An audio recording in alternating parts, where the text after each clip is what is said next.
او د صورت معنا دا وه چې ابولهب هلاک شو، لاسونه یې مات شو او د ده مال او د ده دولت او بچي د ده په هېڅ کار باندې راننه. دا بچي ورسره ما کشف یو ترجمه کې ذکر یي چې د ده په دوو زامنو د پیغمبر علیه السلام دوه لوریانې واده کړې. په ډېر دومره بد اخلاقه سړی و چې زامنو ته یې وویل چې لاړ شئ او د هغه په دې مخ باندې لاړې ورتوکئ او دا لوڼې یې ورته ورپرېږدئ.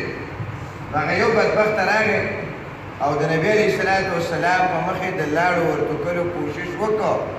د هغه ناپاکې لاړې خو پیغمبر علیه السلام ته ونه رسېدې، خو ده خو خپل ګزار وکړو که نه. پیغمبر علیه السلام ورته وویل لاړې په ځناورو باندې وخوړی کړه. دا ابولهب چې دا خبره ورته ورسېده چې زما زوی ته پیغمبر علیه السلام خیرې کړي، نو د دغه زوی به یې ډېر خیال ساته. په دې پوهېدل چې د دې محمد صلی الله علیه وسلم خیرې کړدې. هغه زوی به الله تعالی په داسې عبرتناک مرګ باندې مړ کړ.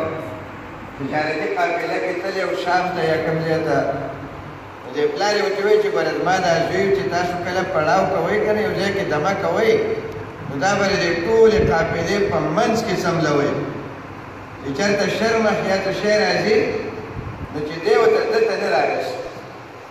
بس پوره کښته دا ټوله باندې څه کوو، خو هغې په یو شپه کې دی په منځ کې څمله. د شپې یو ځناور راکړه شرمه او داسې عجیبه شرمه خو چې داسې دا خپله پوزه په دې خلکو ږدله، خلک خو تېرېدل څوک اړوځی نه خوځېدله. ځکه چې شرمه چې کله ګیر کړي نو بیا به ځان غلی کړې، په دې کې کېدی شي بچ چې ستا به ورته بندې او چې دې لرې نو بیا به په نورو طریقو ځان بچ کړې. نو هغه رانږدې شو نو په دې خلکو باندې پوزه ږدله او هېڅ چا ته څه نه ویل. چې دې منځ ته راورسېده او د ابولهب دا زوی یې ولیده، نو په داسې په غوسې پرې خپلې جامې خښې کړې لکه په ده پسې د سپېشل راغلی او چوټ یې کړه او د برداشت لرې یې ورله وخرل او چې هغه یې مردار کړې بیا یې واپس راوړه. دا خو په دې طریقه مړ شو.